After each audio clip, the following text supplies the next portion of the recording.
ओम नमो वज्रायाय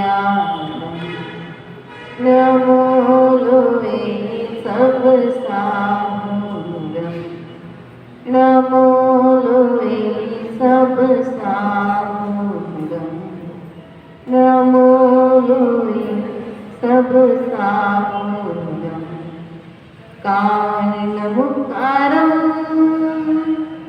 जिणवरिवस्हस्वड्डिमाडस्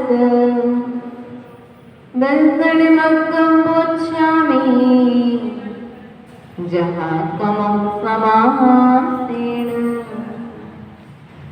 गुरुवापांसिनो नित्यं ज्ञानि दर्शननायिका चारित्राणो गंभीरा मोक्षमार्गे उपदेशिका गुरुवर सम्यक दर्शितो गुरुवर सम्यक ज्ञान गुरु सम्यक चारित्रो गुरुवर दो निर्वाण गुरुवर दो निर्वाण। बोले देवादिदेव प्रथम की सुरादिनाथ भगवान की, देवादिदेव मूलनायक पार्श्वनाथ भगवान की, देवादिदेव वर्तमान सत्सनायक वर्तमान स्वामी की, आचार्य भगवत 108 कुंद कुंद स्वामी की, परम पूज्य आचार्य गुरुवरिंदर विभव सागर जी महाराज जी की, अहिंसामय विश्व धर्म की,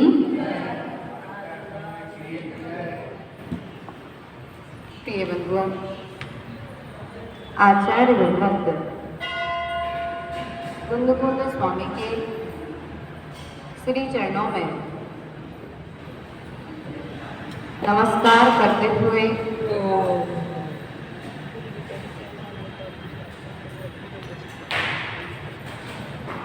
कुंद कुंद स्वामी कृत दर्शन पावन ग्रंथ में प्रवेश पा रहे हैं और आचार्य भगवत कुंद कुंद स्वामी इसी दर्शन पाहुर ग्रंथ की परंपरा को आगे बढ़ाते हुए सम्यक दर्शन की बातों को आगे बढ़ाते हुए हम सभी परम पूज्य हिंदी टीकाकार गुरुवर विभव सागर जी के द्वारा कृत ग्रंथ को आधार बनाते हुए सम्यक दर्शन का विवेचन यहाँ पर प्रारंभ करेंगे कारिका नंबर 8 के माध्यम से। जी दंसणे सुभट्टा नाने भट्टा चरित भट्टाय एले भट्ट विभट्टा से संपीजिणं विनाशन्ति जे दंसणे सुभट्टा नाने भट्टा चरित भट्टाय एले भट्ट विभट्टा से संपीजिणं विनाशन्ति। आचार्य मुकंद कहते हैं जे मतलब जो मनुष्य, क्या कह रहे हैं, जो मनुष्य दंसणेषु भट्टा दर्शन से भ्रष्ट है, नाणे भट्टा ज्ञान से भ्रष्ट है, चरित्र भट्टा है और चारित्र से भ्रष्ट है, एदे भट्टा भी भट्टा वह भ्रष्टों में भी भ्रष्ट है। अभी तक कारिका नंबर 3 के माध्यम से आचार्य भगवंत ने कहा था जो दर्शन से भ्रष्ट है वह भ्रष्टों में भ्रष्ट है, चारित्र से भ्रष्ट अपना कल्याण कर सकता है लेकिन दर्शन से भ्रष्ट अपना कल्याण नहीं कर सकता है। लेकिन यहाँ पर बात आगे बढ़ चुकी है। अब आचार्य भगवंत कहते हैं दर्शन के साथ साथ में ज्ञान और चारित्र भी शुद्ध होना चाहिए। यदि ज्ञान और चारित्र भ्रष्ट है तो क्या कहते हैं, वह भ्रष्टों में भी भ्रष्ट है, अर्थात अत्यंत भ्रष्ट है। अन्य जनों और क्या करता है, जो दर्शन ज्ञान और चारित्र से भ्रष्ट है वह दूसरों को भी भ्रष्ट कर देता है, शेष जनों के लिए भी भ्रष्ट कर देता है। कौन?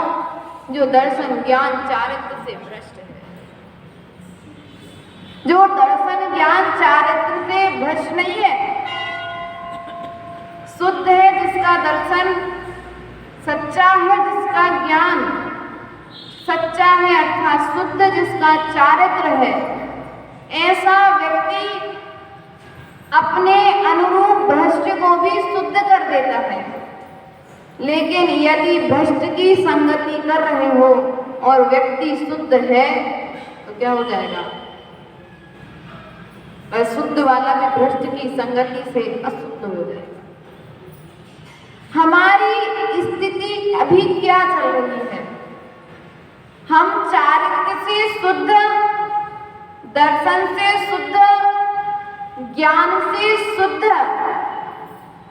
आचरण से शुद्ध मनुष्यों की संगति में है कि अशुद्ध आचरण वालों की संगति में है। यदि आपके पास में रसगुल्ला होगा तो आप रसगुल्ला खिलाओगे सबको, और यदि आपके पास में मिर्ची होगी तो आप मिर्ची खिलाओगे सबको। आपके पास में आपने आज तक कैसी ज्ञान का कलेक्शन करके रखा है संगी भैया? आपने आज तक अपने ज्ञान को किस चीज का विषय बना करके रखा है?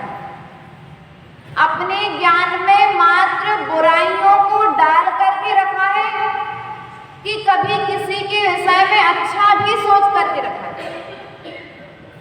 जिसके पास में जैसा ज्ञान होगा वह उसके विषय में वैसा ही सोच पाएगा। गुणात्मक ज्ञान होगा तो वह गुणात्मक सोचेगा। समुद्र के पास में खारा पानी है तो खारा पानी दे सकता है, नदी का पानी मिला दो तो नदी का पानी भी समुद्र में मिलकर के खारा हो जाता है। लेकिन यदि नदी का पानी है तो क्या होगा? नदी का पानी चाहे घड़े में भर लो, चाहे कलश में भर लो, चाहे कहीं पर भी भर लो, वो क्या करेगा? मीठा ही रहेगा। समुद्र का पानी काफी तरह के पुरुषार्थ करने पर भी मीठा नहीं हो सकता है। उसी प्रकार से दर्शन ज्ञान चारित्र से भ्रष्ट व्यक्ति की संगति से हमारे जीवन में शुद्धता नहीं आ सकती। हमें यहाँ पर विचार करना है, हमारी संगति कैसी है, हमारे ज्ञान पर्यायों का विषय कौन बन रहा है अभी? अशुद्ध आचरण कि शुद्ध आचरण? हमारे मुख से बुराई निकल रही है, किसकी? देव, शास्त्र और गुरु। किसकी बुराई निकल रही है? देव, शास्त्र, गुरु की निंदात्मक शब्द निकल रहे हैं यदि हमारे मुख से। तो पहले तो हम दर्शन से भ्रष्ट थे इसलिए हुआ ऐसा भाव आया, फिर दर्शन के भ्रष्ट होने से ज्ञान में भ्रष्टता आई, और ज्ञान के भ्रष्ट होने से मुख से शब्द निकल गए तो आचरण में भी भ्रष्टता आ गई, चर्या में भी भ्रष्टता आ गई आपकी।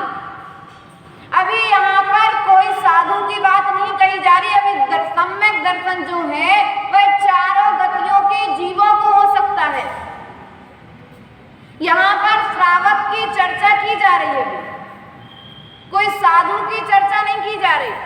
यदि कोई सम्यक दृष्टि श्रावक है, और यदि हम साधु की तो छोड़ो श्रावक की भी आलोचना करते हैं तो हमें तीव्र गति का, अशुभ गति का वन होता है।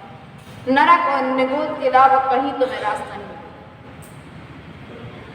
इसलिए प्रिय बंधुओं, विचार करना है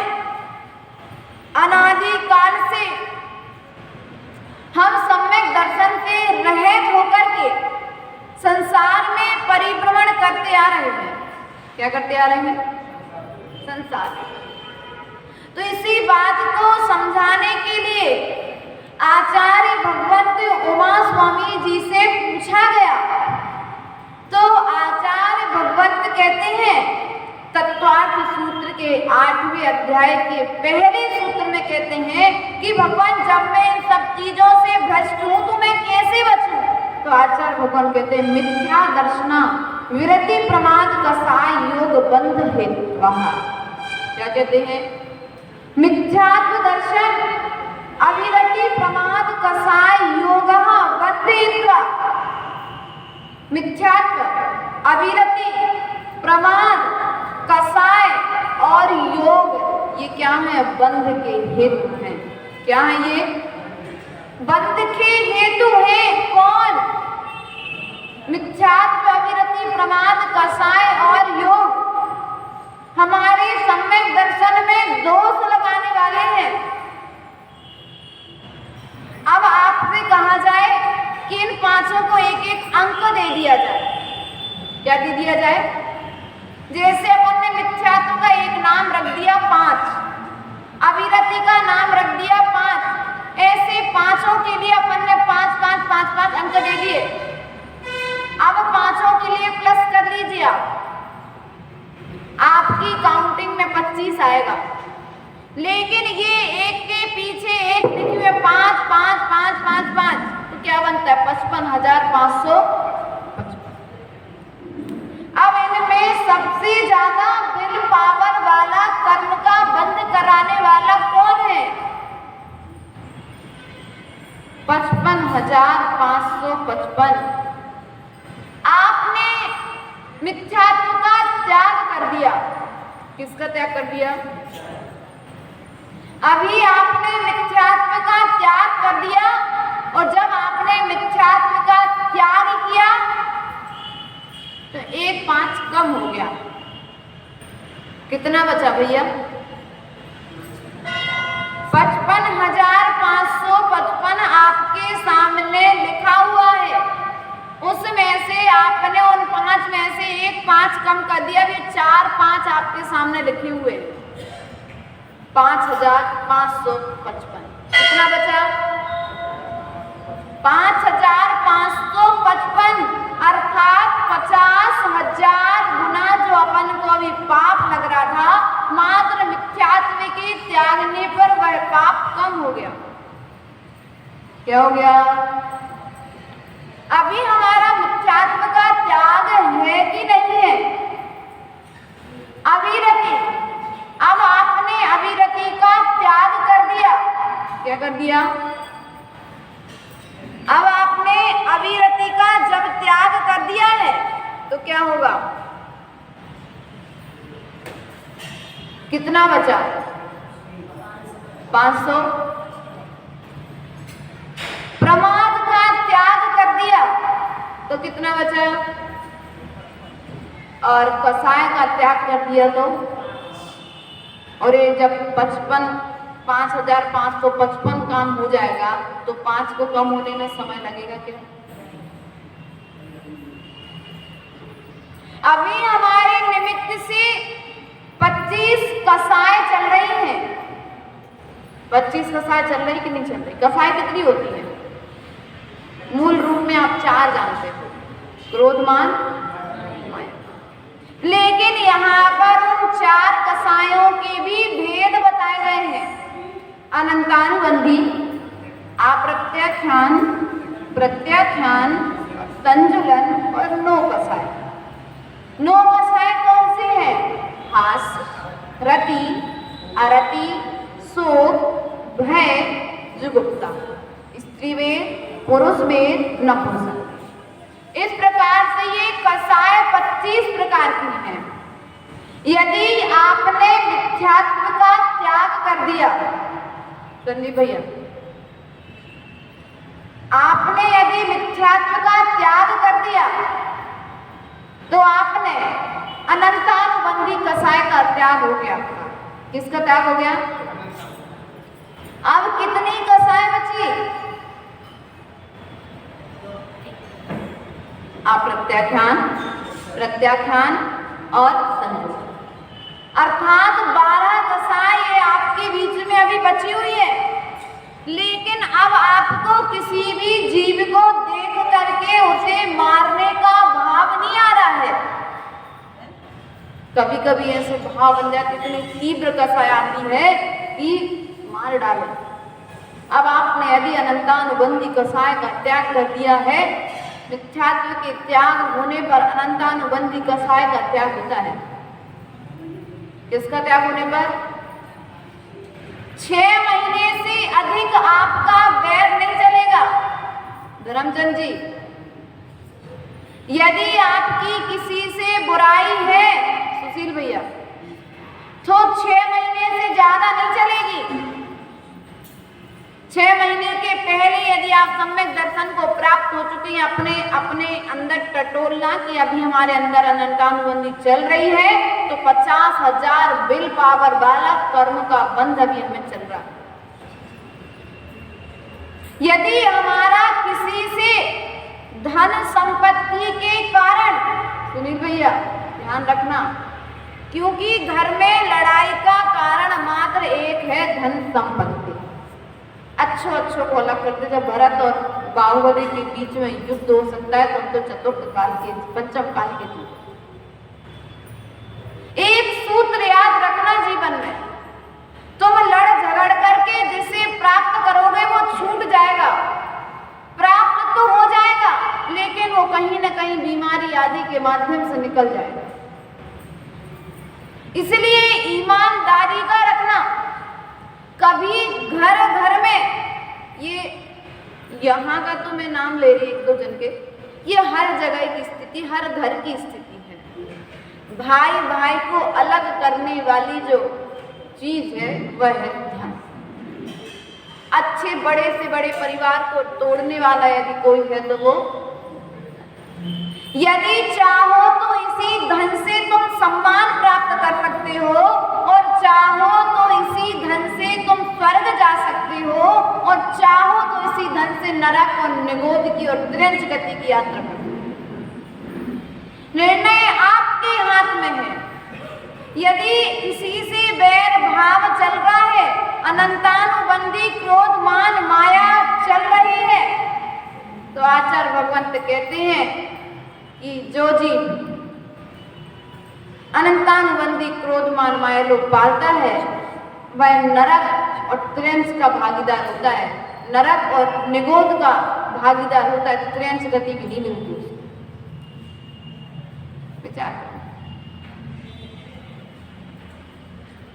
अभी तक हम अपने आप को देव शास्त्र गुरु का भक्त कह रहे हैं, लेकिन भक्त कहने के साथ साथ में तुम अपने अंदर में टटोलो की अनंतानुबंधी कसाय, देवरानी जेठानियों, सासू और बहुओं बेटियों सब, यदि किसी की उत्तम क्षमावाणी होगी अपने यहाँ, उस पर सब एक दूसरे से क्षमा मांग लेंगे, लेकिन दूसरे दिन सब वैसे की वैसे। हाँ, अनुभवी है, कर रही होंगी घर में रह करके, या तो इनका बंधा हो गया, इनका किसी से बंधा हो गया।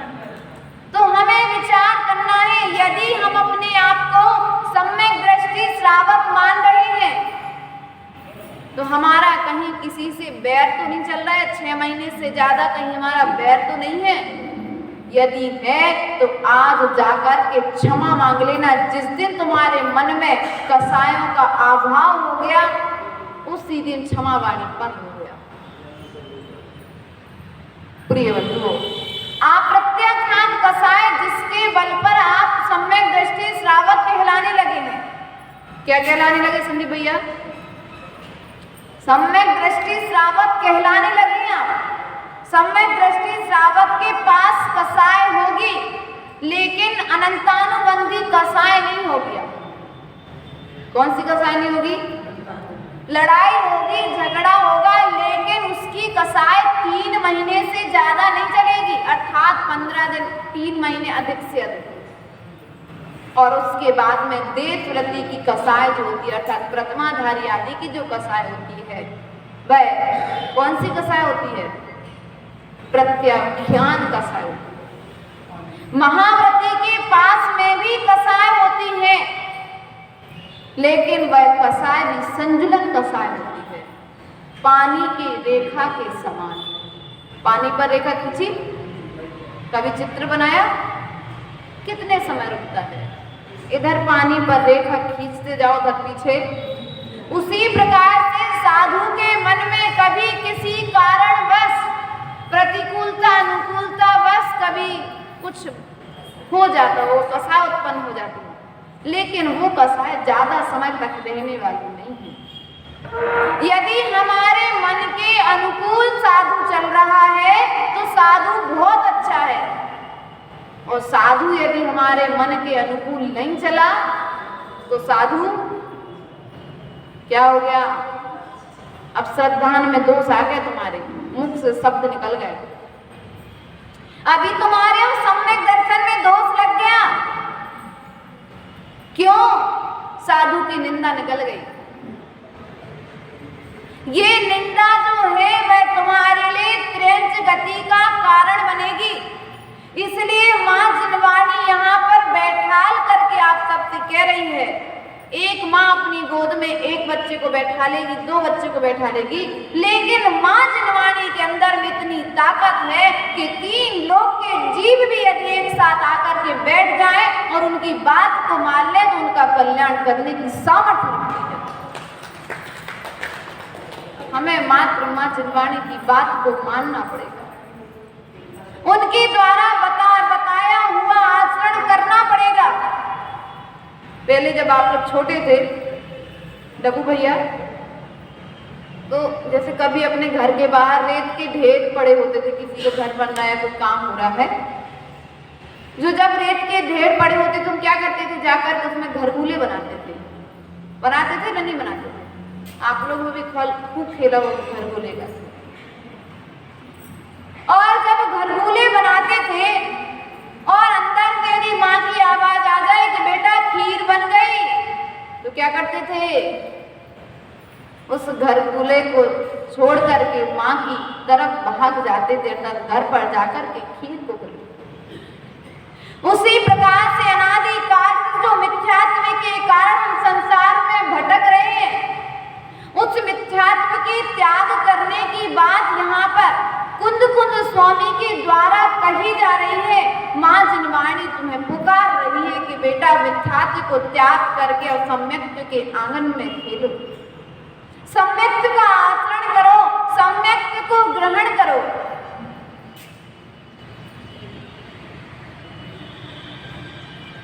प्रिय बंधुओं, जब तक हम सम्यक्त्व को ग्रहण नहीं करेंगे तब तक हमारा कल्याण होने वाला नहीं है।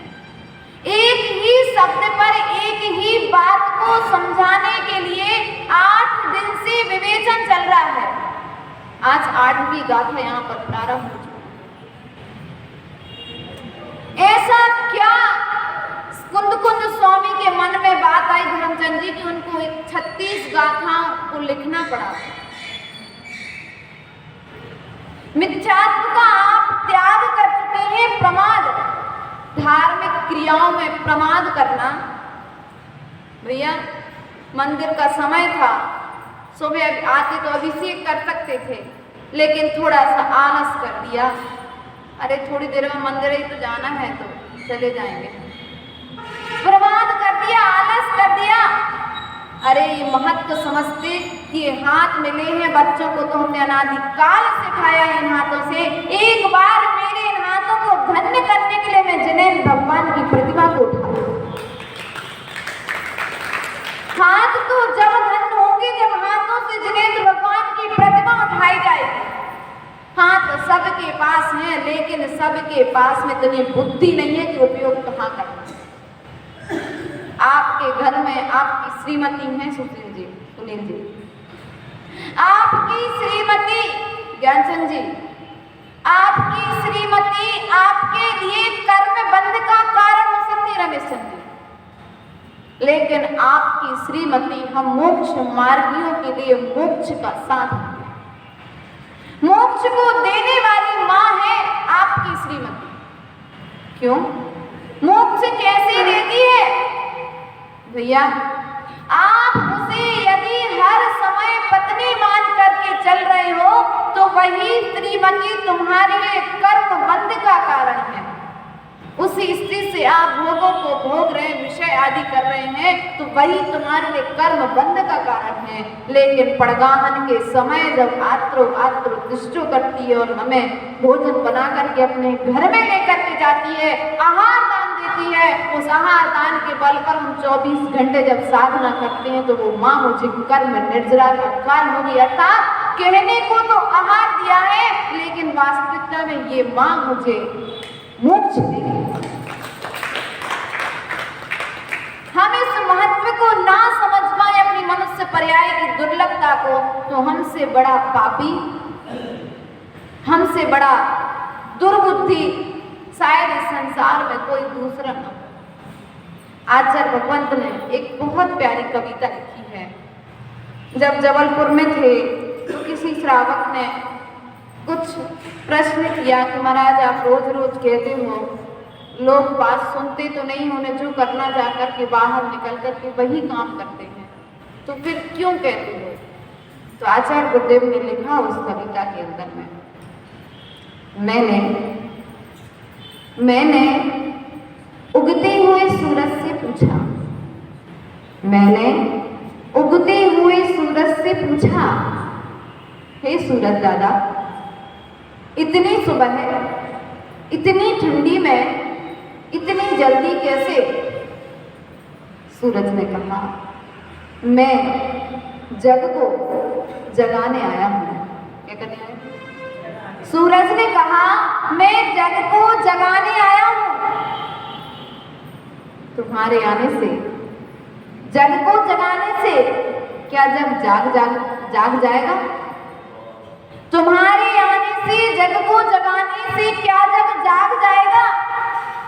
आज तो यही, विश्वास तो यही है कि जो आज जागेंगे उन्हें आज जगाऊंगा, और जो आज नहीं जागे उन्हें एक रात पछताने छोड़ जाऊंगा, कल फिर आऊंगा, मैं आता ही रहूंगा, जग को जगाता। उसी प्रकार से प्रिय बंधुओं, आचार्य भगवंतों ने जो ग्रंथ लिखे हैं, जो जाग गए सो सिद्धालय पहुंच गए, जो नहीं जागे सुबह इस पंचम काल में जन्म ले गए। लेकिन फिर भी अपने आप को सौभाग्यशाली मानो कि पंचम काल में भी तुम्हारे लिए देव शास्त्र गुरु के दर्शन मिल रहे हैं।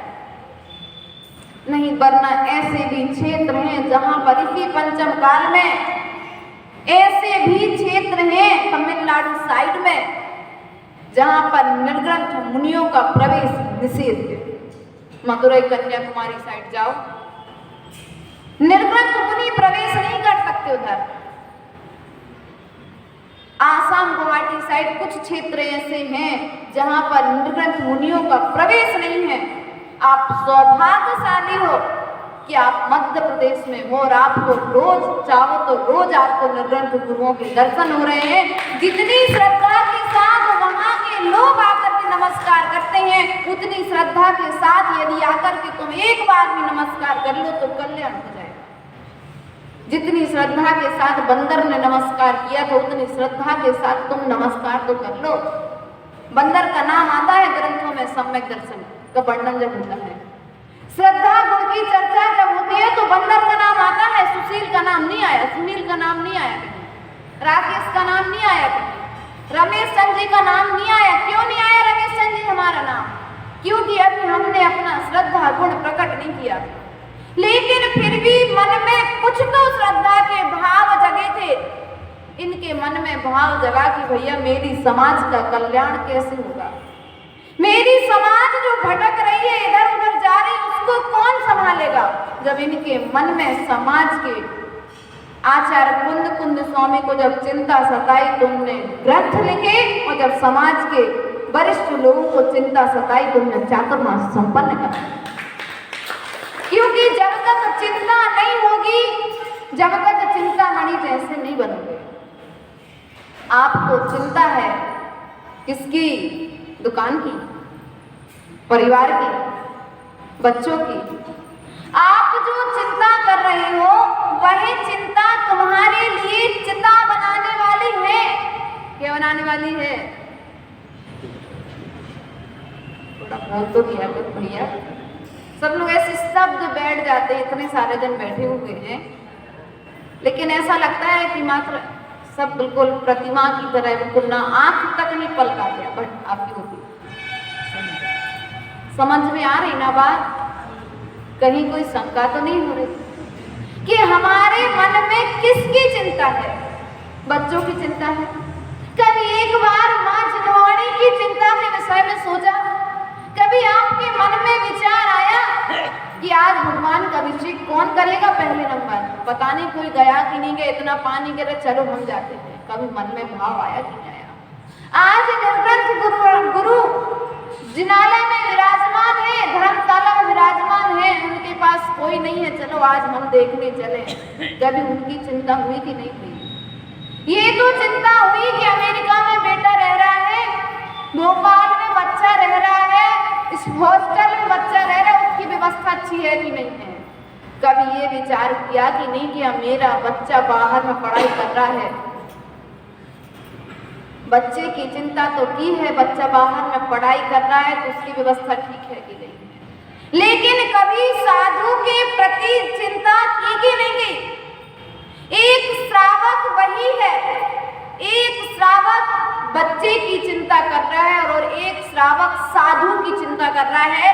काम दोनों ही एक कर रहे हैं, लेकिन एक कर्म निर्जरा कर रहा है और एक कर्म का बंध है। और जहां पर कर्म का बंध चल रहा है वहां वराचर भगवत कहते धार्मिक क्रियाओं में प्रमाद चल रहा है। 8वें सूत्र से हम आपको इस गाथा को घटित करके यहाँ पर बता रहे हैं। आलस्य आ रहा है धार्मिक क्रियाओं में, भैया सुनील जी चले जाएंगे, सुनील जी लगा लेंगे चौकअप, क्या दिक्कत है? रमेश संघ जी तो कर रहे सब व्यवस्था, हमारी क्या आवश्यकता है? नहीं भैया, विचार करते मेरा कर्तव्य क्या है? मैंने कौन सा कर्तव्य निभाया धर्म के प्रति, धर्मात्मा के प्रति? रमेश चंद्र जी की अकेली ड्यूटी नहीं है, प्रदीप जी की अकेले ड्यूटी नहीं है, ये सबका दायित्व बनता है कि हम धर्म और धर्मात्मा के निकट बैठ करके आचरण करें, धर्म का आचरण सीखें, धर्म की बात को सीखें। प्रिय बंधुओं, हमें प्रमाद का त्याग करना है। बाहर के कार्यों में प्रमाद नहीं करते हैं, विषय कसायों को करने में हम प्रमाद नहीं करते हैं, लेकिन हमारा प्रमाद यदि चलता है तो मात्र धार्मिक क्रियाओं में और धार्मिक अनुष्ठानों में हमारा प्रमाद चलता है। इसलिए हम प्रयास और पुरुषार्थ करें। पूजा का समय है तो अपने इस मनुष्य पर्याय की दुर्लभता को एक बार जान लें कि भगवान मुझे मनुष्य पर्याय मिली है, मैंने इस मनुष्य पर्याय को धन्य बनाया कि नहीं बनाया। यदि जिनेंद्र भगवान के दर्शन करने आ गए तो आपकी मनुष्य पर्याय धन्य हो गई, आपकी है श्रावक कुल पाना धन्य हो गया। और यदि आप नहीं आए तो अभी आपकी मनुष्य पर्याय धन्य नहीं हुई है। प्रिय बंधुओं, इस प्रकार से 8वीं कारिका के माध्यम से हमने दर्शन, ज्ञान और चारित्र से जो भ्रष्ट है वह भ्रष्टों में भ्रष्ट है, और जो भ्रष्ट है वह स्वयं भी भ्रष्ट है, और ऐसा व्यक्ति दूसरे को भी भ्रष्टता प्रदान करता है। इसलिए जो धर्म का आचरण नहीं कर रहे हैं ऐसे व्यक्तियों से हमें दूर रहना चाहिए, और जो धर्म का आचरण कर रहे हैं ऐसे व्यक्तियों की हमें संगति करना चाहिए, तभी हमारा कल्याण होगा, हमें मोक्ष मार्ग प्राप्त होगा।